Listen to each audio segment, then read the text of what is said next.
Bonjour à tous, j'espère que vous allez bien. Aujourd'hui, je vous retrouve pour une recette de maquillage. Ça fait longtemps que j'en avais pas fait.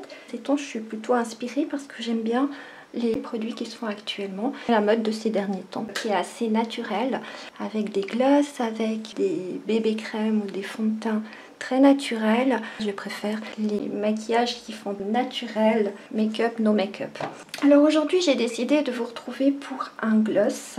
Ce sera un gloss repulpant. Pour les personnes qui ne connaissent pas, c'est un gloss qui a un goût de menthe et cette menthe va faire un effet repulpant aux lèvres. C'est léger, je trouve que c'est très agréable lorsqu'on met un arôme dans un rouge à lèvres ou un gloss. Je trouve que de toute façon ça n'a pas de goût, c'est artificiel. Tandis que ces produits avec de la menthe, ça a bien le goût, ça rafraîchit. Les lèvres sont un peu plus repulpées. Par contre, si vous n'aimez pas cet effet sur les lèvres, si vous ne voulez pas en mettre, il n'y a pas de souci. Ce n'est absolument pas obligatoire. J'en ai fait un tout à l'heure. J'ai pris un packaging de récup parce que j'en ai presque plus, donc j'en ai gardé qu'un. C'est quand même une couleur qui se voit. Je l'ai mis tout à l'heure, il tient très bien. Il n'a pas du tout d'effet collant, ce qui est très très agréable. Il hydrate les lèvres mais ne colle pas. Il a un effet très glowy que j'aime beaucoup. Alors, nous pouvons passer à la recette. Pour la base de ce gloss, je vais mettre 7 g d'huile de ricin. Je mets l'huile de ricin parce qu'elle est un peu visqueuse, donc pour les glosses, c'est très intéressant, c'est pas non plus trop liquide. Elle est réparatrice et en plus, elle a un effet brillant. Je pense que pour des glosses, c'est un peu l'huile qui est nécessaire. Je vais rajouter 2 g de beurre de mangue pour épaissir un petit peu la texture, pour pas que ce soit trop liquide. Je vais encore rajouter 0,5 g de Cera-Bellina pour la même raison, donc pour épaissir un petit peu. Je vais mettre de l'empâtage blanc parce qu'il faut mettre de l'empâtage blanc, sinon ça nous donne des couleurs qui sont transparentes et on ne voit pas les couleurs sur les lèvres. Mais vous pouvez aussi ne pas mettre du tout de couleur, faire juste un gloss transparent sans couleur. Mais moi je vais rajouter de l'empâtage blanc pour donner une couleur à mon gloss qui soit quand même un peu plus pigmenté. Je vais rajouter de la glycérine, c'est-à-dire 0,5 g.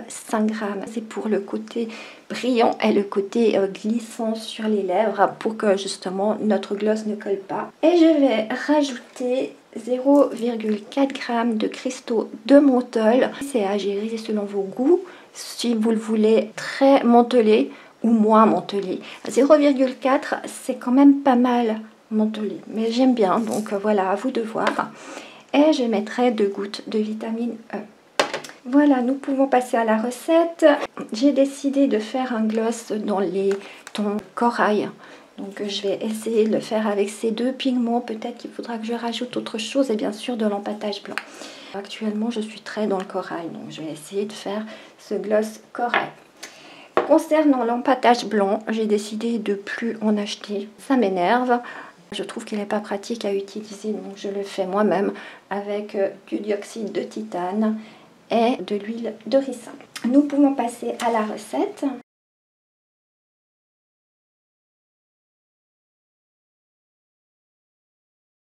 Pour commencer, je vais mettre 7 g d'huile de ricin.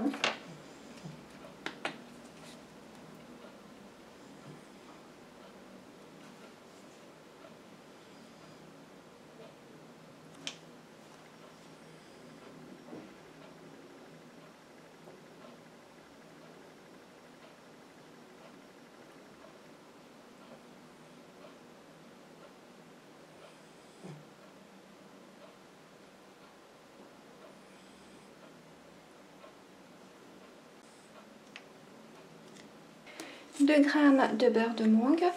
En fait, je vais mettre tous les ingrédients avant de chauffer, à part la vitamine E. Donc 2 g de beurre de mangue, 0,4 g de cristaux de menthol. Ça fait très peu, il faut y aller vraiment petit à petit.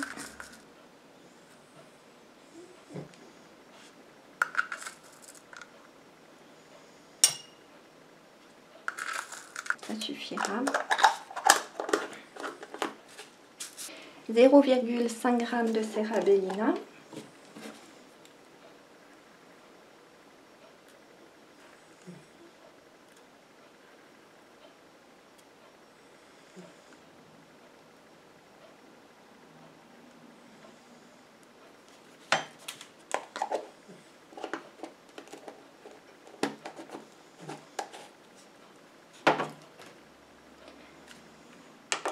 0,5 g de glycérine.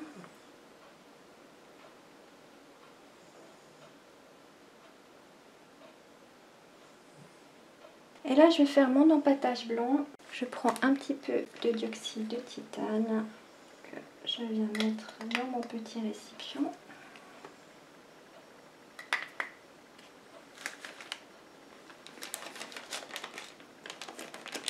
Et je mets une goutte d'huile de ricin.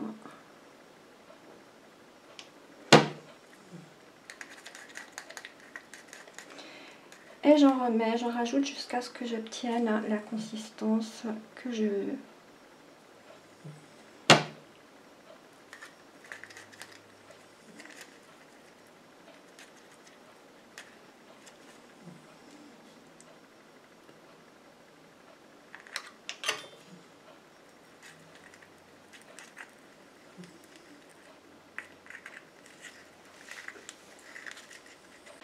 J'en veux à peu près 0,5 g. S'il n'y en a pas assez, j'en referai.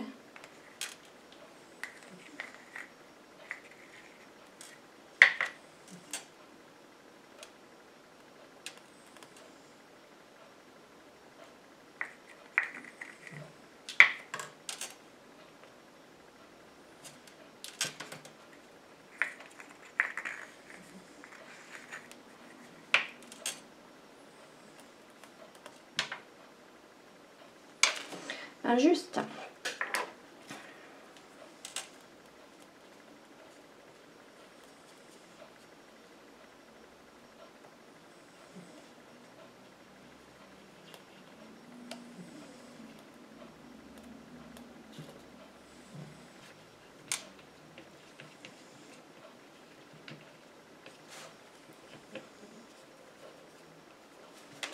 Voilà, donc là ça me donnera ma base de gloss, elle est blanche. Je viens rajouter du mica orange sequin.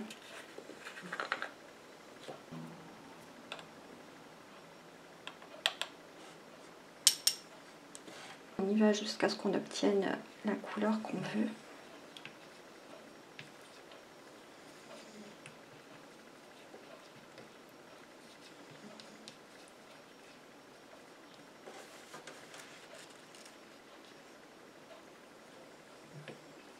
Vous pouvez faire d'autres couleurs, n'importe quel mélange avec des micas, des oxydes, tout ce que vous voulez, les couleurs que vous voulez. Moi je fais ça parce que j'ai envie de corail.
Je vais rajouter un petit peu d'oxyde jaune.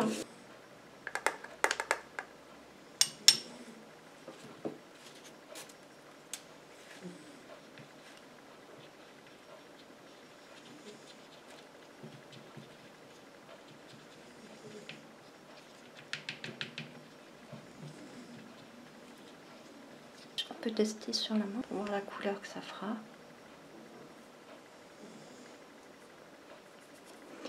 Donc ça fait bien orange, mais trop clair.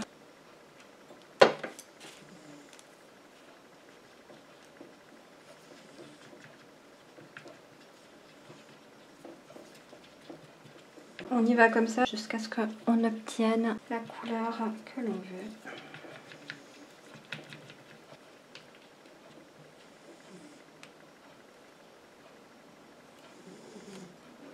Voilà, je trouve que c'est pas trop mal. C'est un mélange entre le orangé, le nude.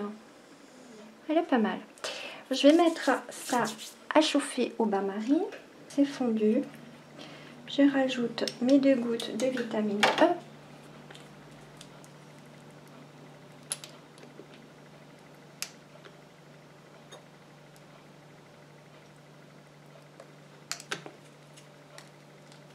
Je mélange encore un petit peu.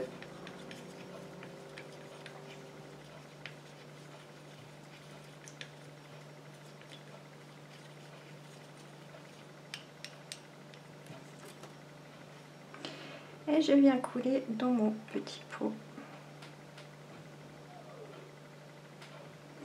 Ça fait presque pour de glace.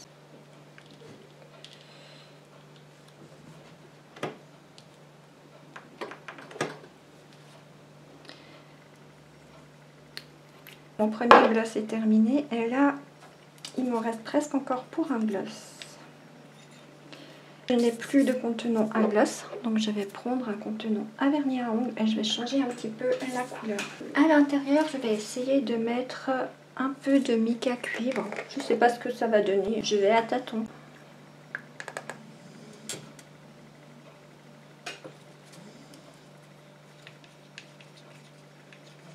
Ça me donne un très joli marron. J'aime bien la couleur.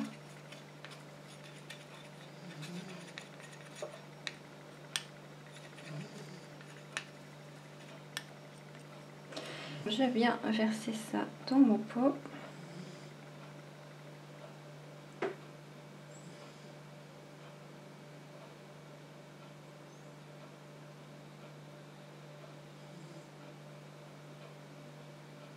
Il n'est pas rempli, mais c'est pas grave. On fera avec. Celui-ci nous donne une couleur comme ça. Voilà nos 2 couleurs. Celui-ci, je dirais qu'il est presque un petit peu trop clair. Enfin, je verrai sur les lèvres ce que ça donne. Celui-ci, j'aime beaucoup la couleur. J'espère que cette vidéo vous aura plu. Si c'est le cas, n'oubliez pas un petit pouce en l'air. Vous pouvez aussi vous abonner et surtout pensez à activer la petite cloche pour être informé dès que je poste une nouvelle vidéo. Bien sûr, je vous donnerai des nouvelles de ces 2 glosses dans le bilan et en attendant, je vous dis à tout bientôt. Bye bye.